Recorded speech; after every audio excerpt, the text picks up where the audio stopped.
We are here to study together Saddarsanam, the text by Bhagavan Ramana. I'm sure you're all familiar with Ramana Maharshi's, his life history and his greatness. And those who have heard him, he is much famous in terms of who am I inquiring. There are a lot of Ramanashrams, Ramana teachings everywhere. But here we consider Ramana Maharshi as a Vedantic teacher, not different from the teachings of the Vedanta. So automatically it implies that he's like any other teachers of Vedanta, emphasizing the truths expounded in the Vedanta. So implication of that statement is we study Bhagavan Ramana Maharshi's text in the light of Vedanta, and also our understanding is the pramana means the means of knowledge, is Vedanta itself. Vedanta is the ultimate means of knowledge. It is a science that reveals the truth, and all other personalities or teachers and all that are interpreting the Vedanta so that we can understand what Vedanta says. So when we say Ramana Maharshi is a Vedantic teacher and Saddarsanam is a Prakarana Grantha, it also implies that he is telling us what exactly Vedas is. So far as Vedas become the ultimate Shruti or the Pramana, no personalities are really important for us, including whether Lord Krishna himself. If we listen to Lord Krishna as an avatara only because what he teaches is only Vedanta. Rishibi Bahuda Gitam. He himself says, it is not my teaching, the one that is sung by the great rishis. That's what I am reporting.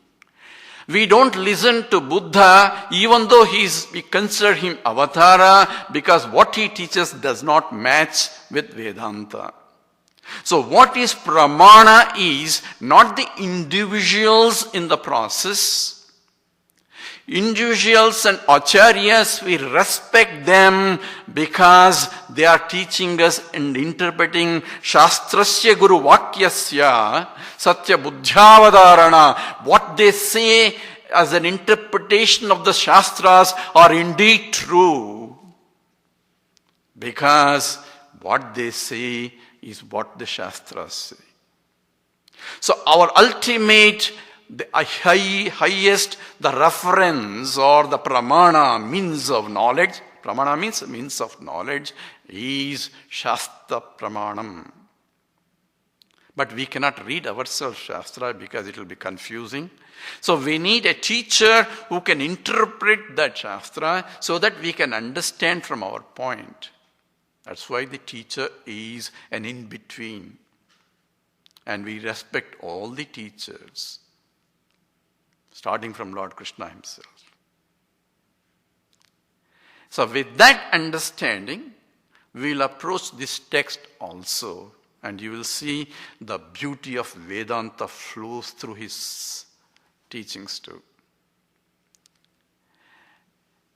Without going into too details of his background other than the greatness of the great Rishi, this particular text, because there are a lot of slokas that we need to cover. I'm sure you have heard the story of Ramana Maharshi and so on.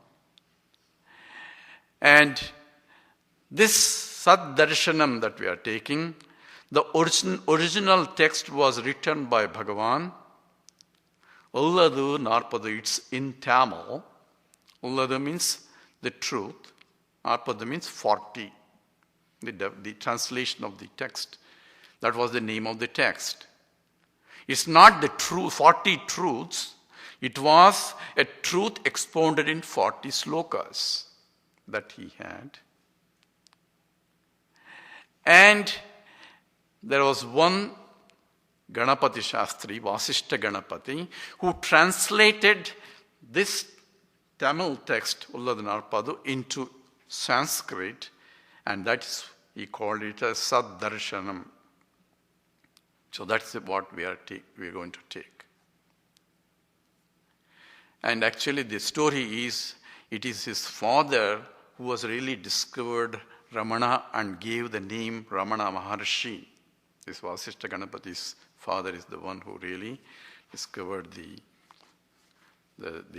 Maharshi, as named him as Ramana Maharshi. So with that background, we will enter into the text. This text is little deep, but if you follow very closely, the beauty of the text will come out. So I would request everybody's attention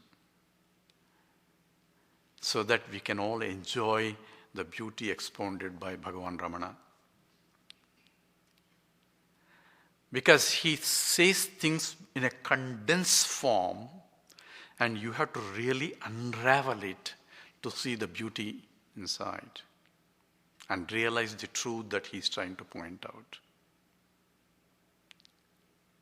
So I ask you the first, how many people have realized? But if I ask the end of this camp, you should all raise, yes, we have all realized. Provided you bring your mind and think along with Bhagavan. That's why we have Bhagavan here. I'm not talking. He's the one who is really talking this.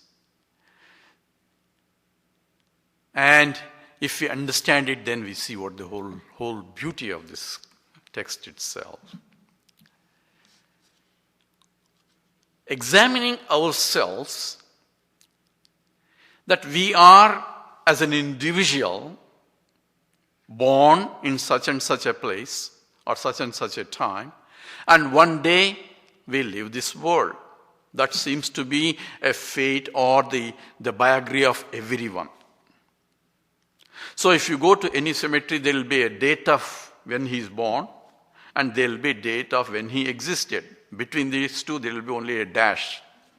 That means nothing to say. Those are the two things at all. But as I said, it was not my choice that I am here. No one has asked me to be born. No one has consulted me whether I should be born or not. But somehow I have been here. And I am facing this world that is in front of me. So throughout my life, I had to live with this world. That world includes you and everybody in this world, as well as the objects in this world. So I am there and the world is there, and I am trying to get maximum happiness for myself as long as I am living. That seems to be everybody's drive from birth to death, from the womb to the tomb. That's all we need. I want to be happy.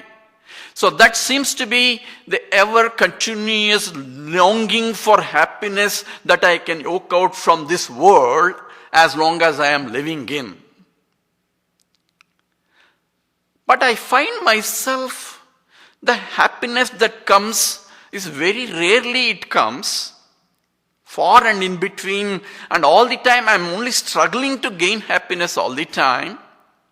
And is always escaping. Once in a way I'm happy, but most of the time I am not. Because I try to find everybody in this world, I want them to be able to give me happiness that I want. And I expect everybody to meet my expectations. And no one does. Everybody seems to have their own agenda, seems to be. And they are expecting me to give happiness for them, but nobody gives me happiness. I want everyone to love me, but nobody loves me. That seems to be a complaint. Right? That seems to be everybody's complaint. So what is the purpose of this life? Why am I suffering like this? Why everybody is suffering and everybody's biography seems to be that only all the time? If we ask that kind of questions, between the birth and the death there is a dash there. In the dash we're trying to ask, what am I? Who am I? Why is this world? And turn to Vedanta, explain what this really means. It says the problem that you are facing is the duality, Dvaitam. You are differentiating yourself and the world, and you are expecting the world to give you happiness. The division between you and the world is the problem itself. A division or a duality is the fundamental problem, and that's your problem. Say, I don't understand it. How do you prove? I cannot. Remember, we are all scientists. We don't accept just like that. Even Vedanta says something, we need logic also. Logic or experience. Sir, you experience this every day. Whenever there is a duality or differentiation, you have always a problem. Because when in the waking state you are feeling the differences between you and the world, and in the dream state also you are feeling a differences between you and the rest of the world. But when you go to deep sleep state, there is no duality, there is no differences of any kind, and you are happy. That's your experience every day. So what I am saying, as a Vedanta says, the duality or differentiation is the fundamental problem, and therefore non-duality or non-differentiation is the solution to the problem. You say, I am not happy only because you are seeing the duality, or you are differentiating you and others. Whereas in the same you, when you go to deep sleep state, there is no differences of any kind, whether he is a king or a pauper. You are happy. Nobody wants to get up in the morning. So solution to the problem that you are looking for happiness is go to sleep.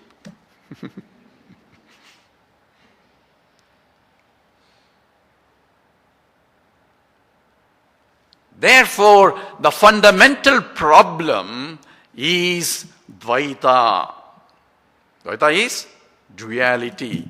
Solution to the problem is Advaita. That's our day-to-day experience itself. And scripture says, this duality manifests in three folds. As first, as I am, as an individual jiva. So everybody has a biodata saying, I am this, the whole is identification with I am so and so. The description or differentiation of who you are and who you are not also included in who you are. When I say I am this, I am not that. So in the very definition of I am as a jiva or as an individual, I am already differentiating myself from the rest of the world, starting from you. I am not a problem for myself, you are a problem for me. Not that you are, but as Advaita. Because everybody complains about others. Any conversation, they'll be talking about others who are causing them problems. because they are not expecting their expectations. Wife doesn't meet your expectations, her husband doesn't meet your expectations, the children don't meet your expectations, the employer doesn't meet your expectations. Everybody has complaints on everything. You give an opportunity, they start complaining. About what? About others. So you are an individual, not a problem for yourself, because you can comfortably sleep by yourself. Only when you get up, all the problems come in, because others also start coming when you get up. Therefore, I am is one, an individual is one differentiation. Then the next one is you, that includes the whole entire universe. So I am in English is called first person, and you as a second person, representative of all the things in the world. So I put everything into you. So you includes all the beings as well as the world, inert world. And therefore, I am and you are is the essential duality. But for a human being, there is one more factor that comes in. Because he wants to find out where is this world come from. When you start asking the question, where is this world, what is this world, and so on and so forth, the cause for what it is, then a factor comes in, a third factor comes in, as this Jagat Karta, Ishvaraha, the one who is created this entire universe, he is the Lord himself, a creator. Ishvara comes into picture. Why? Because I am seeing the world in front of me. If I don't see the world, Ishvara is also not there. So I am there, the world is there. So I am the first person, you the second person, the whole world representing, and the third person, he who created all this, because I don't see him anywhere, right? Saha, Sahanavatu, we just now said. Sahanavatu means he. So the whole problem is I, you, and he. That's the summary. In essence, that is the problem, and that is the fundamental division or differentiation that causes all our problems from birth to death. Right? Then what is the solution to the problem? How do I solve this? And Vedanta says again, the problem is caused by ignorance. That's a fundamental problem.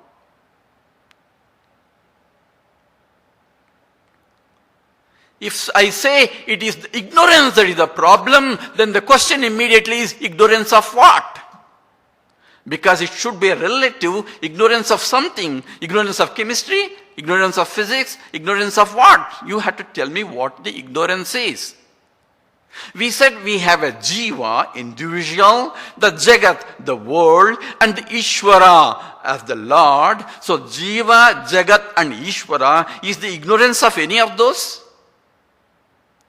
It is ignorance of jiva or ignorance of the jagat or ignorance of the Ishvara, if we ask. No, because jiva, jagat, Ishvara are the effects of the ignorance. They are not cause for the ignorance. So if I don't know what is, if I had to go to doctor, I should know what is the cause to solve this problem.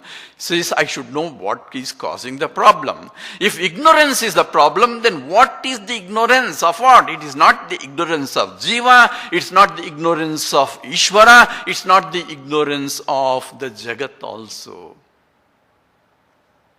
Because they are all effects created because of the ignorance only. Then ignorance of what? It is the ignorance of that because of which you are seeing the differences of I am a Jiva, I am a Jagat, or this is a Jagat and this is Ishvara, because of which you are seeing these differences, therefore the ignorance is that which is divisionless. A divisionlessness of that ignorance of that is causing these divisions. Right? It's a simple statement. Because that's what is causing the divisions. So, ignorance of what is? Ignorance of the divisionlessness state, that because of which I am able to see the differences now, distinction that I am a Jiva, this is the world, and there is a Ishvara, and all those problems that are secondary problems that come out of it. And therefore, the fundamental problem is the ignorance of the divisionlessness or Advaita. Follow the logic of the whole thing. And what is the divisionlessness? Is the scripture says that is Brahman.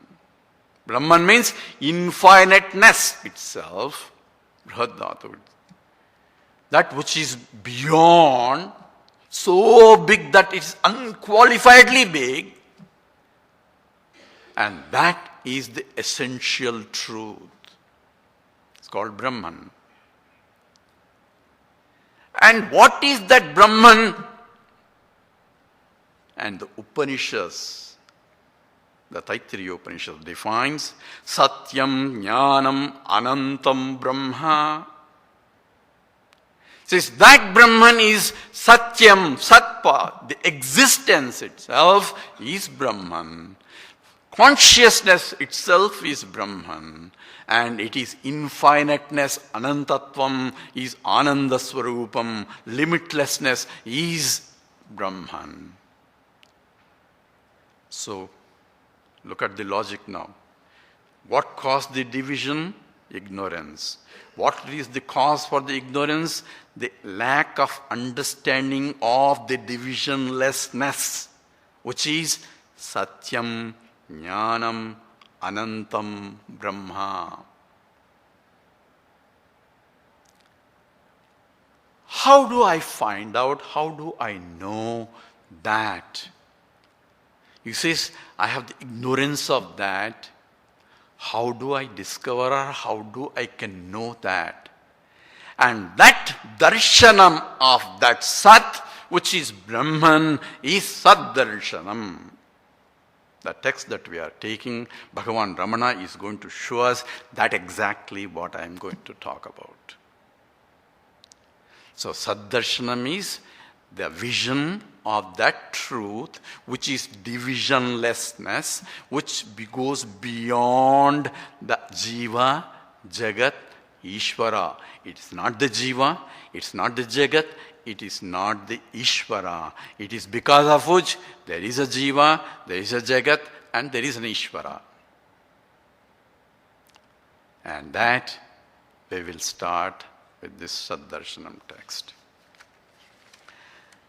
What I ask Sri to chant the slokas by sloka. We will repeat the sloka that when he chants, and then we will all chant together, at least so we will have 2 times the sloka. Okay, Sri.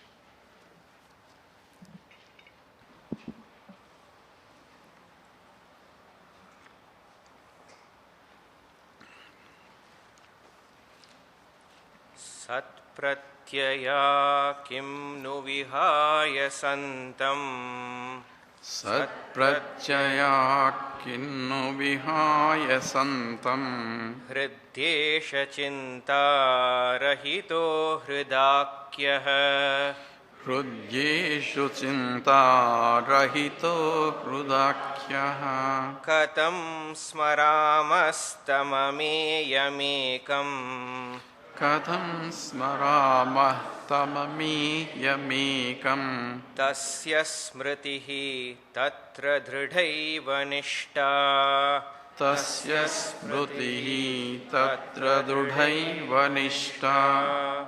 Together.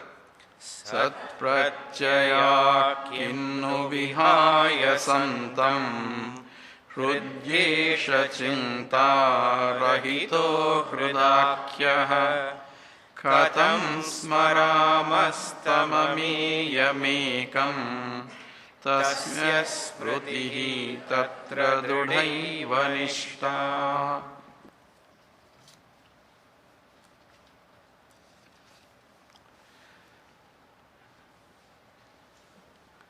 If we understand this sloka, we have understood the Saddarsanam. This is an invocation sloka because any text has to start with an invocation, and Bhagavan also starts with invocation. There are three types of invocations that one can have. One is invocation of the Lord or the prayers in terms of, O Lord, and so on and so forth. The prayer to the teacher or prayer to the Lord, that's one type of invocation.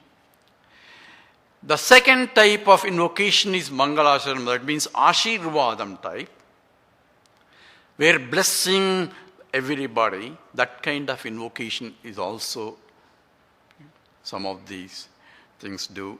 And the third type is revealing of the truth. Essentially, Vastu Nirdeshatvam. That means the statement of the truth itself is an invocation. And we are not worried about the truth of relative truths. We are here talking about the absolute truth. And therefore, Ramana uses that itself as an invocation of the revelation of the absolute truth itself as an invocation sloka here. So this sloka itself reveals the truth. That's the purpose of invocation. Like a Purnamadah, Purnamidam, also an invocation sloka, but whole Vedanta is packed there. And here he packs the whole Vedanta in this itself. This sloka, he's trying to define the truth, and the truth we said is Brahman. And so therefore this sloka defines that Brahman, and we just said Satyam Jnanam Anantam Brahma. Therefore this sloka itself reveals the nature of Brahman as Satyam Jnanam Anantam. And in his own style, in a beautiful condensed way. And let's look at the first line that defines the Satyam part. Sat pratyayaha kinnu vihaya santam. It's a question mark.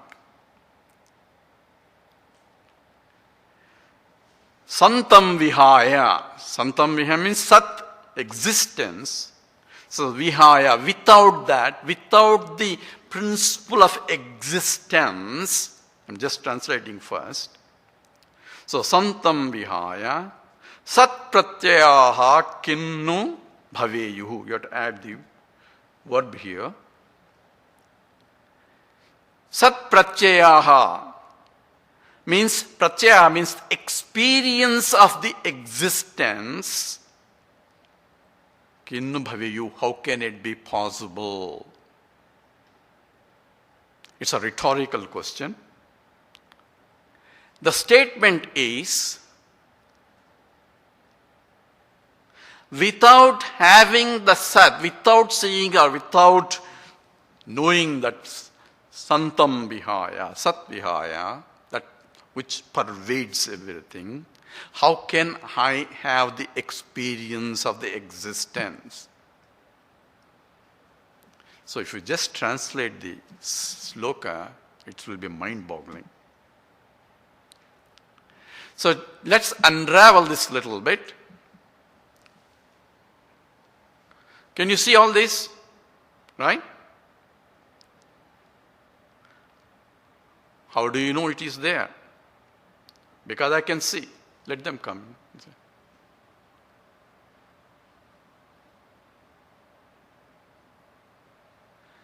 So when I say something exists that I can see, so when I say object exists, right, you are able to see this. Why? Because it is there. If it is not there, you cannot see. So when I say I am seeing this object, that means object exists for me to see. It's so simple, right? Now if I say there is no existence in this, can you see? He says, what does that mean? If there is no object out there I cannot see, for me to see or for me to experience the object, because seeing is an experience, object has to exist to start with. So existence of the object is assumed when I am seeing an object. I cannot see non-existent object because I can only see an existent object.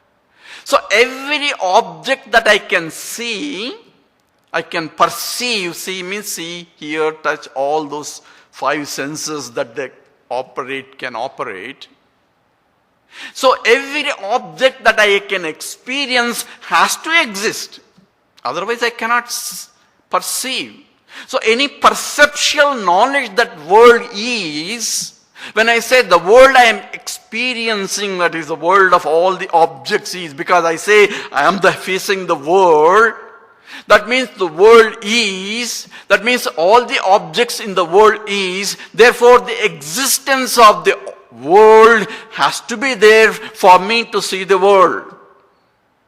You're following the logic now? So every object has to have existence for me to know that the object exists, or for me to experience that the object exists. Now let us look at this again. Yes, there is an object. That object exists. We all can say, right? There is no problem. Now where is that existence, sir? Is it in the object? Or is it outside the object? If I say object exists, where exactly that existence is?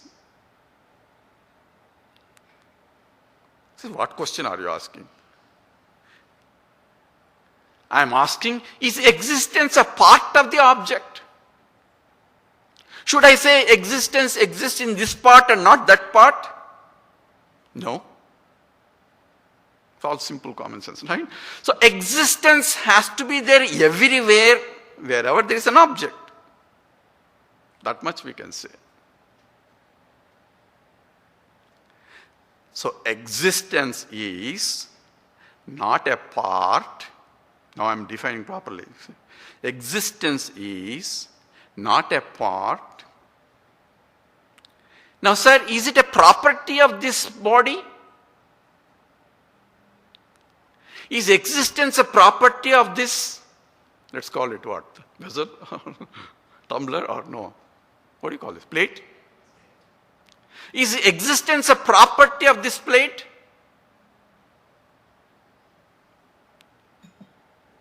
How about this table? Table exists or not? Table exists. Is it table property of the table? Is it a property of this plate or is it property of this table? If it is a property of both table and not, what is that property that distinguishes this plate from the table's existence? Is there a difference in the property of the existence of this plate versus the existence of this table? And suppose I have lift this plate up. Is there something here? Does it exist? Is there an existence? You say there is a space. Space is, that means space exists between this and that. So existence is not limited by this one or limited by this. It is there in between also. So it cannot be property of this particular plate or a property of this desk. It is there in the plate, it is there in the table, it is there everywhere, because everywhere is. When I say is, means it exists. So existence is not a part, is not a property, it's not produced by anything, because whether it is there or there, existence is there. Therefore, it is that because of which it is. You follow now?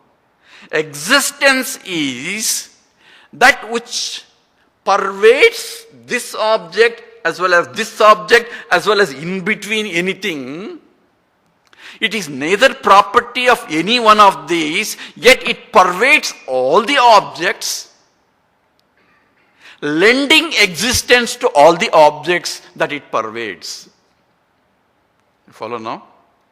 Existence is not a part, is not a property, is not a product of anything. It pervades all the objects that exist. Essentially, it gives the lends existence to all the things, but also it's beyond all the things too. If I remove this also, existence still is there. It's not limited by the object. So, Jiva, individual I exist, the world exists, and Lord exists, because we are not talking about non-existent Lord. So, existence is not limited by either the Jiva or the world or Ishvara. It pervades all the three of them, not limited by any one of them,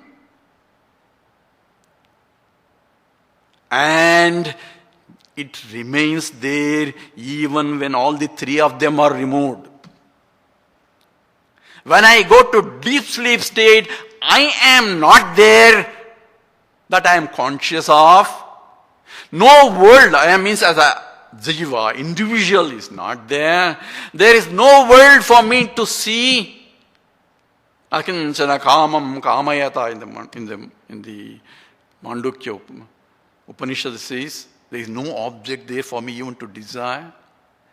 And if there is no world out there, no Ishvara also. We dismiss even Ishvara.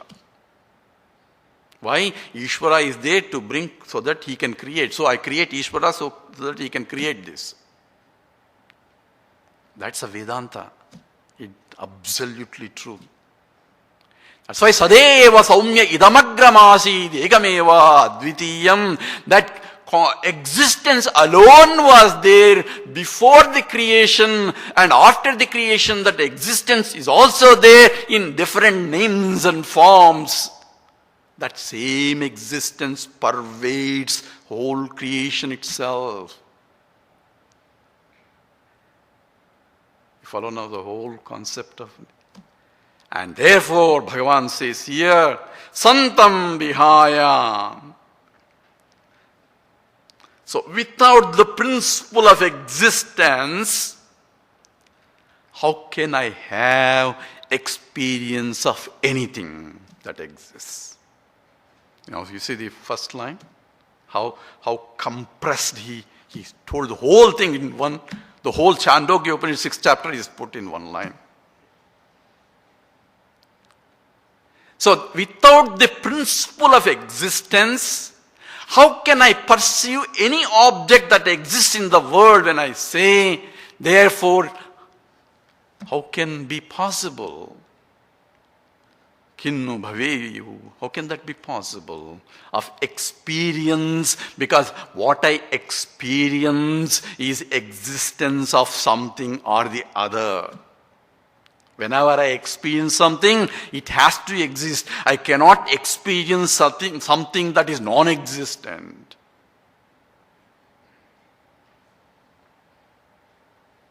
Have you ever eaten guaga bubu? No? It's very tasty. Why? Because I don't know what it is. Unless, that means for me to have the experience of gaga bubu, I should know that it exists to start with. Therefore, I can never experience in this world anything that doesn't exist at all. And therefore, one statement says, without the principle of existence, there cannot be experience of existence of anything in the world. And that is beyond all the things that we experience. Now we have all the rules now. Existence is not a part, a product, or a property of any object. The existence, it pervades all the Jiva, Jagat, Ishvara, lending existence to all the three. Existence is not limited by any one of the three. Existence survives even if all the three are removed. And that surviving existence is imperceptible. If I say, can you see any existence? You cannot even see the space. But space is subtler than even the space. And that existence is Sat. And that is Saddarsanam. You follow now what Saddarsanam sloka is. So the very first sloka defines, the first line itself takes you the whole aspect of it is packed there. If I can see that existence, the book has done its job.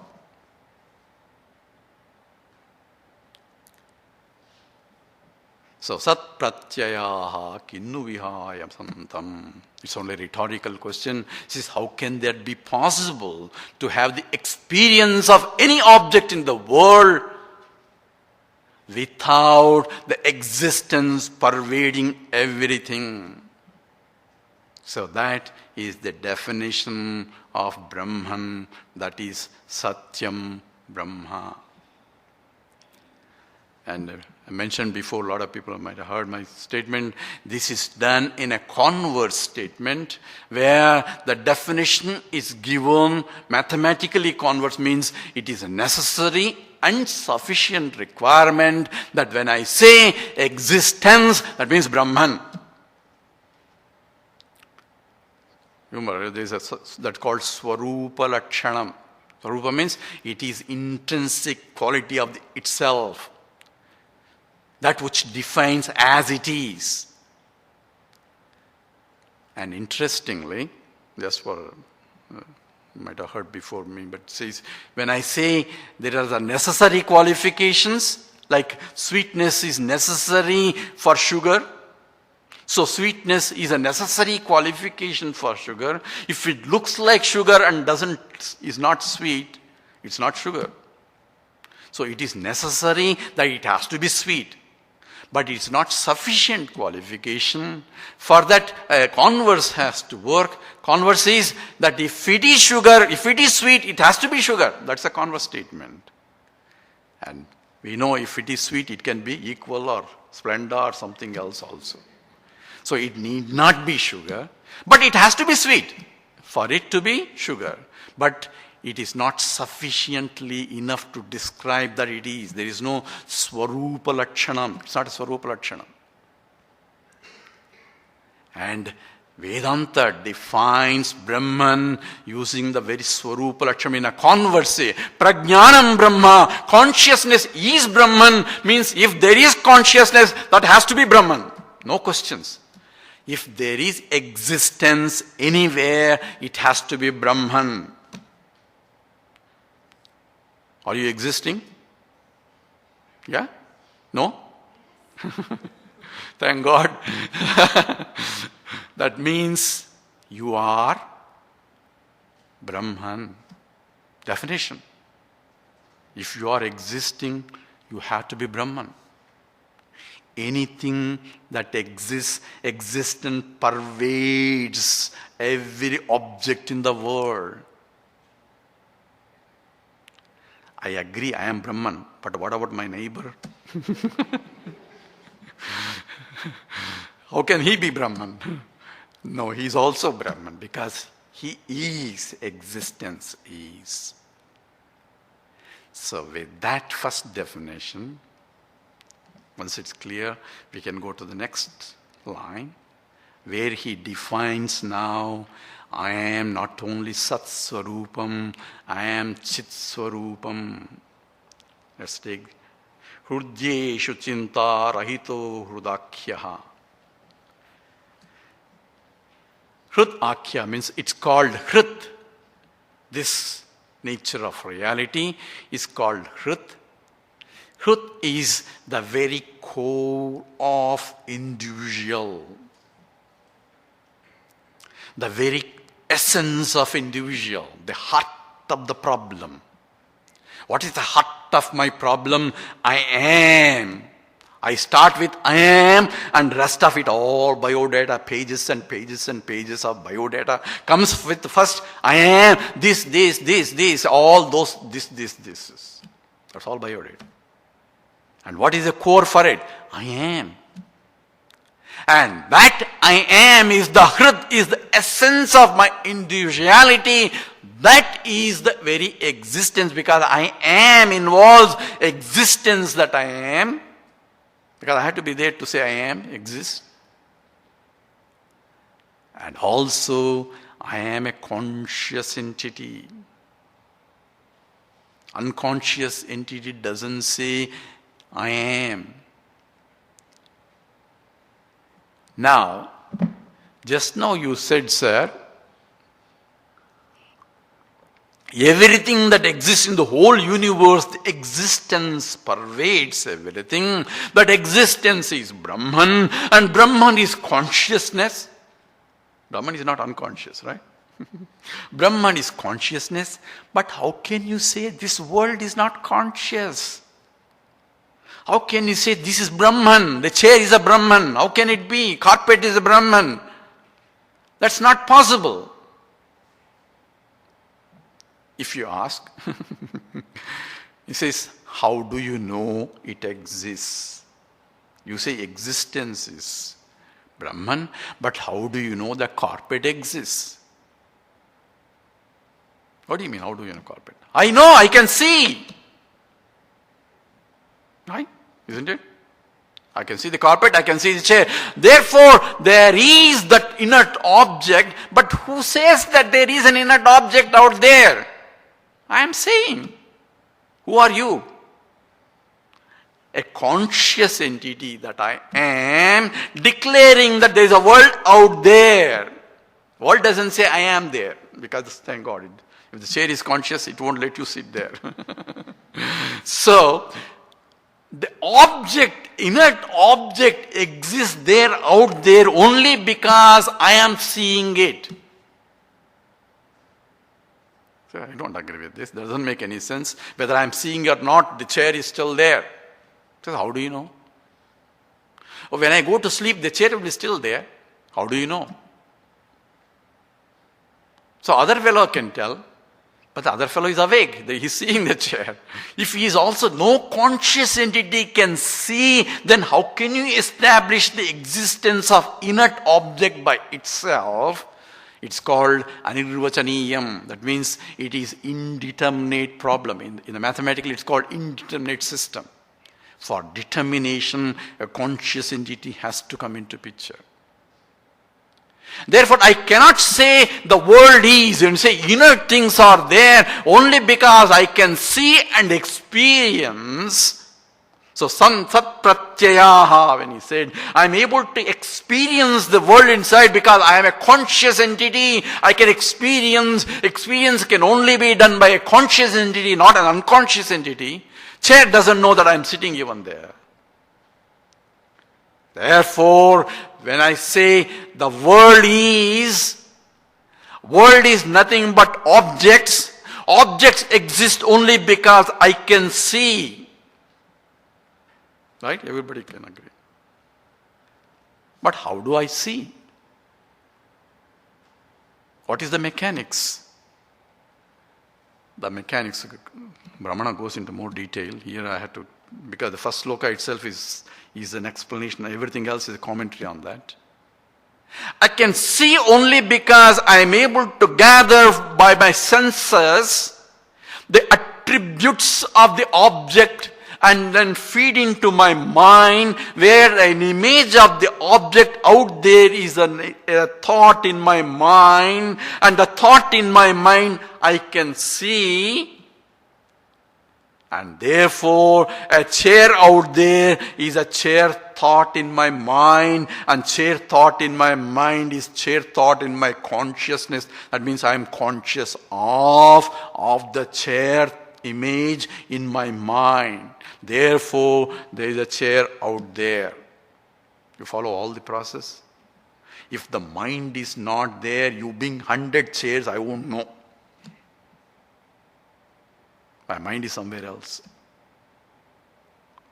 Therefore, the whole world is only because I am able to perceive this world through the five senses and gather the information and input to the mind, and the input, there is an image in my mind, and therefore I say it is, that image is called vritti. In the Sanskrit called vritti, a thought. This is all analyzed very deeply. This is called the pramana, all these aspects are done exhaustively in our Vedanta. And therefore, when I say the world is, I am conscious of the world, which is I am conscious of the thoughts, I am conscious of the very rising of the thoughts in my mind. Clear? Now, if you understand this, you will see what exactly self-realization is. Because it's all is grouped in this. Now, consciousness is all-pervading. I'm going to go slow because once we understand it, then we can go by an express, okay? Consciousness is all-pervading. There cannot be boundaries for consciousness, existence, all that. That's what we did in the Chandogya Upanishad. Sadvidya, those who want to get their tapes available, discs are available. Where consciousness is all-pervading, then how can I say the inert things here? Inert things, you are only seeing it because you are seeing it, therefore you say it is inert thing. Now, please follow me, then you will understand. When the thought rises in the mind, consciousness, which is all-pervading, is also lighting as if it is illumining that thought. And that reflected consciousness from the thought is the knowledge of the thought. Follow? Suppose this whole room is dark. Objects may be there, but I cannot see. But when the light comes on the object, what am I seeing? Not the object. The light reflected from the object is captured by my eyes, and an image is formed in my mind. So it is the reflected light from the object that what I am perceiving, and that's how the knowledge that there is an object out there. Because the object doesn't shine by itself. Therefore, in the same way, every thought that I think of, that rises in my mind, I am conscious of. Only because the light of my consciousness is reflecting that thought. It means it is beaming as if, and I get reflected light, and the reflected consciousness is the knowledge. That's how the mechanics of the knowledge is. Clear? Now, we start with existence, and we start with the consciousness. We will bring these two things now together. When I say the chair is, I don't know what chair is. When I say the chair is, What exactly is happening now? It will be the existence of the chair. Follow me now. The existence of the chair out there has become a thought in my mind that I am conscious of. Follow? So all knowledge of perceptual knowledge takes place when the existence of an object, as I perceive through the attributes of the object, joins with the consciousness that I am. So consciousness that I am becomes one with the existence of the object out there, to know that there is object out there. That means I am conscious of the existence of the object out there.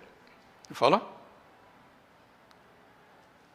Consciousness that I am, the object existence out there. Through perceptual process, I gather the attributes of the object and a thought rises in me. And I am conscious of the thought.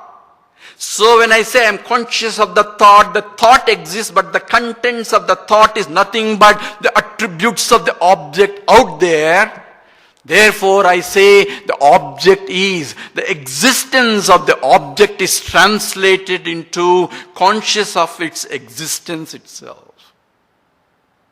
That's why I say chair is. That means I am conscious of the existence of the chair. So existence and consciousness have become one there. Follow? That's why Bhagavan starts with existence and then goes into the consciousness.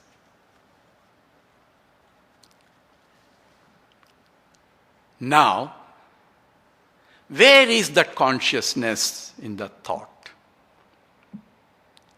When I say conscious, the thought rising in my mind, it is reflected by the thought. I am seeing the reflected light. From the reflected, is it in the thought? Is it outside the thought? Where exactly is that consciousness? If it is in the thought, if thought goes away, I also go away there. Because when I say there's a chair out there, I'm seeing the chair image. And then I turn my head and look, I'd say there's a table out there. What happened to the chair? The table image came now. As I see the table, it doesn't superimpose on top of the chair. Now I have confused a chair on top of a table. No, immediately when I turn my head on this side, I am seeing the table, no more chair. Chair thought gone, table thought came, consciousness did not go. I am conscious of quitting of the chair and coming of the table also. So chair or the consciousness is not a part or a product or a property of the thought. Right? We just said all these things to the existence. Exactly identical. Consciousness is not a part, is not a property or a product of a thought. Consciousness is not limited by the thought. It gives the very existence or consciousness or the presence or the experience of the thought. And therefore, what is consciousness? Is it a thought? Should I have to think about the consciousness? It is that beyond the thought, but because of which I am conscious of the thought. That alone is consciousness that I am.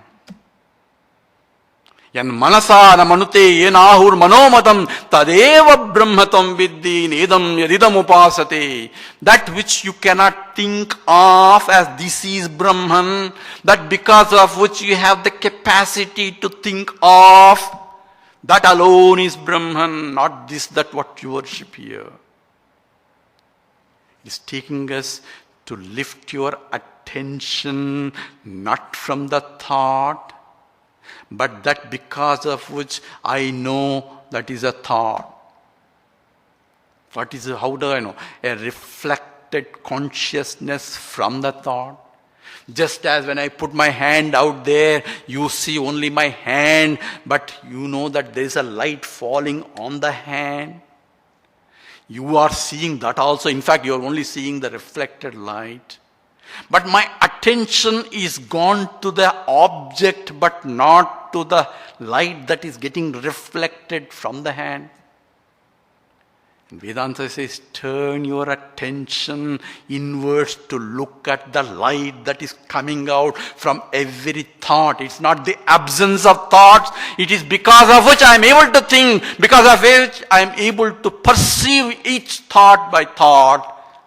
That beyond the thought, yet it exists in the thoughts also. So how can I think of it? Any thought is only an object.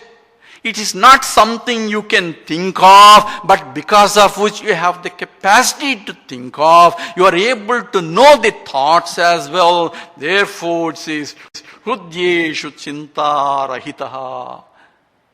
It is in the very core of your personality, that which you cannot think, but because of which you are able to see the thoughts and experience the whole world. That is the consciousness.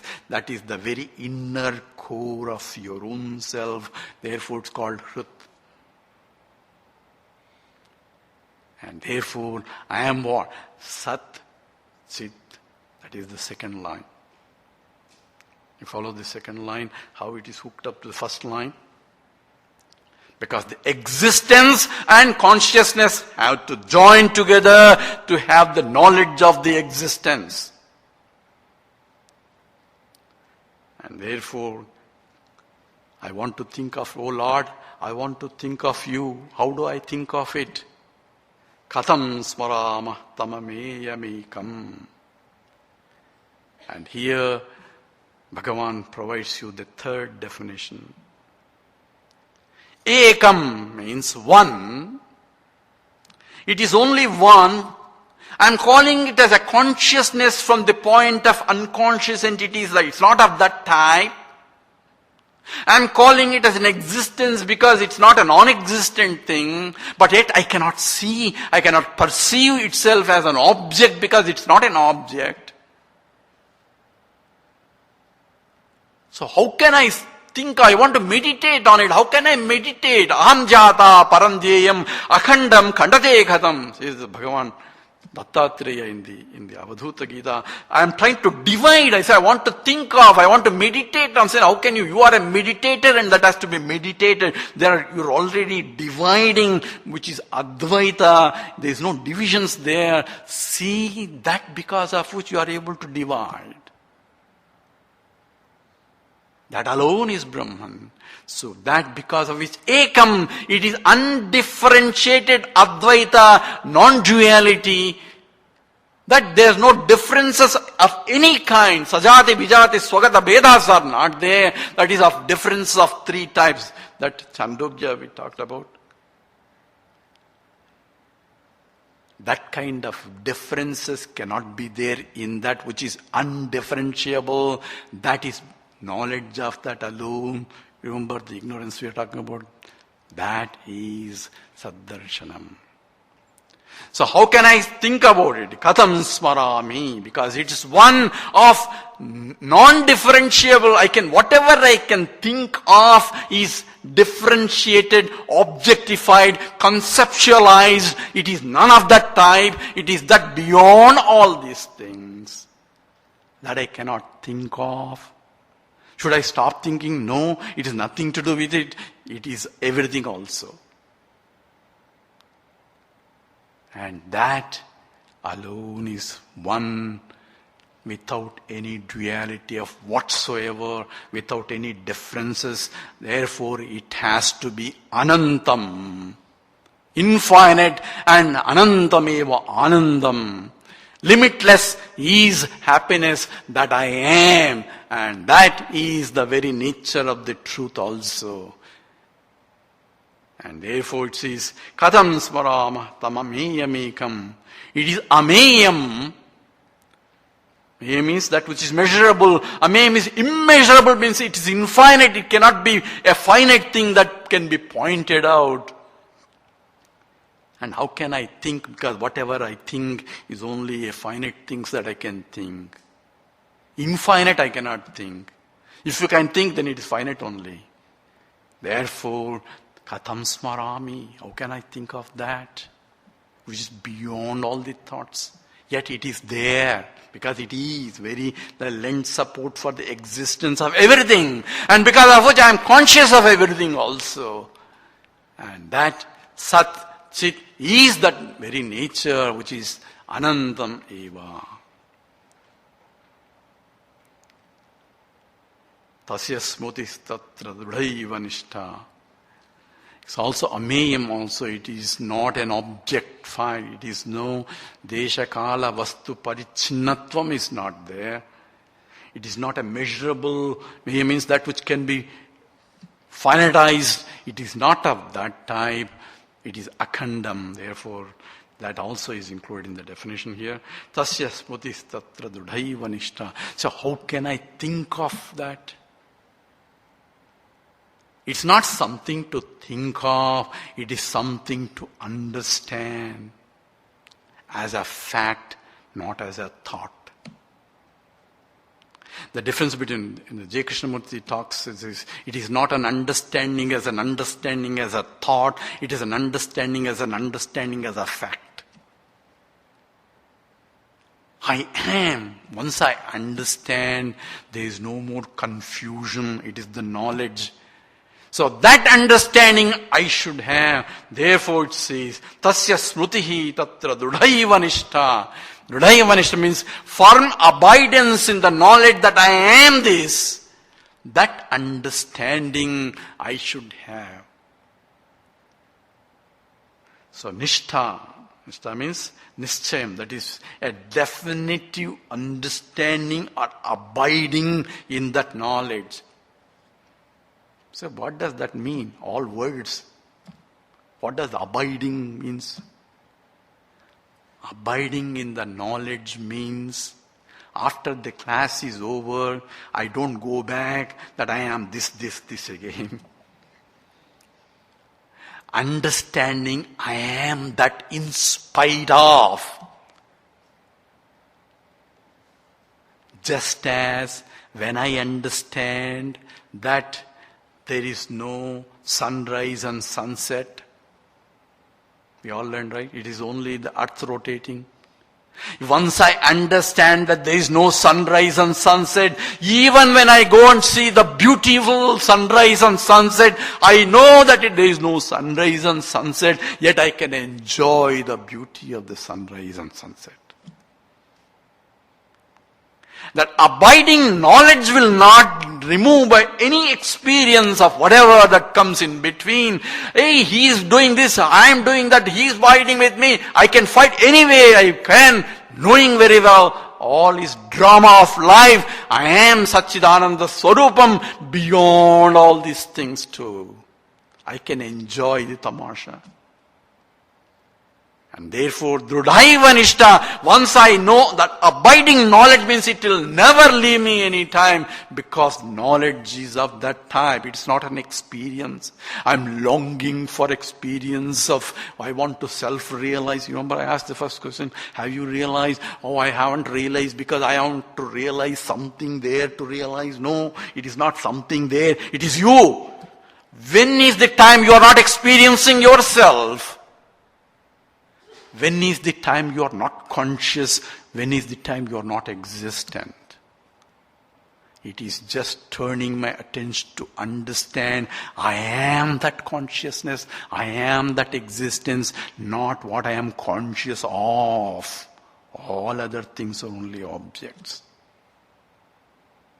So, tasya dridhaiva nishtha, firm abidance in the knowledge is to understand I am, not anything that I add is not I am. That are all objects that come and go.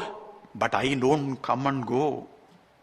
I am same one who said I am when I was a child. I am the same one when I was growing up. I am the same one when I say I was ignorant of all these. I am the same one when I say I know all those things. I am nothing to know, nothing to ignorance. None of those things. I am pure without any qualifications, because qualifications are added on to me, something which is all garbage, has nothing to do with me. I am pure, existent consciousness that I am. That clear abidance in that knowledge is Drudhaiva Nishtha. From abidance. It says, when I have established in that, then everything becomes what? It becomes a mithya. Mithya means it doesn't remove anything, but I know I am the one that supports. Thoughts come and go. I don't go with the thoughts. I am there when the thoughts are there. I am there when the thoughts are not there. I am eternal, ever present. Because of me, everything else is there. I am the very reflection of the light that comes out of it. Every thought. I cannot see the thought just as I cannot see the existence. By no existence is. Right? So don't say, I am conscious of the consciousness. I can only see, say there's a sunlight out there, right? You can look at this, and there's bright sunlight out there. But how do you know? Are you looking at the sun to see the sunlight? No, there's sunlight out there. How do you know? I can see. What are you seeing? I am seeing the reflected light of the sunlight coming all over, and say there is a sunlight there. It's not the sunlight that I am seeing. I am seeing the reflection of the sunlight all over. But I know from the reflections there is a sun out there. The source is sunlight. Looking at the reflections, I can go back and see the sun or know that there is a sun. In the same way, self-realization, not looking at the consciousness. Consciousness doesn't have to look at itself. Atma doesn't need a realization. Follow, this is very, very complex, but it looks very simple. Atma doesn't need any realization. Body doesn't need to realize, it cannot realize also. Then who realizes what? I, identifying with Anatma. After attending Saddarsanam classes, now I shift my attention. I am not this. I am the light because of which I can see this. I, who is that I? A reflected consciousness in the mind. Mind has to see. Atma doesn't have to see. Atma cannot see also. Mind has to see the reflection coming, turning my attention from the object to the source because of which I could see. We'll address this more because this has to be clear. Otherwise, we get confused about who realizing what and all that. Once this is, I am the witnessing consciousness that I am. Witnessing every drama that's going, but when I shift my attention to that witnessing consciousness that I am, there is nothing to witness also. I am alone remains. But the process has to be understood. With that, it's 10:20, we'll stop, because the essence of this sloka is now goes into the others. Let's do Purnamada, Purnamidam. Om Purnamada Purnamidam Purnaat Purnamudachyate Purnasya Purnamadaya Purnameva Vasishyate. Om Shanti Shanti Shanti. Harihi Om Sri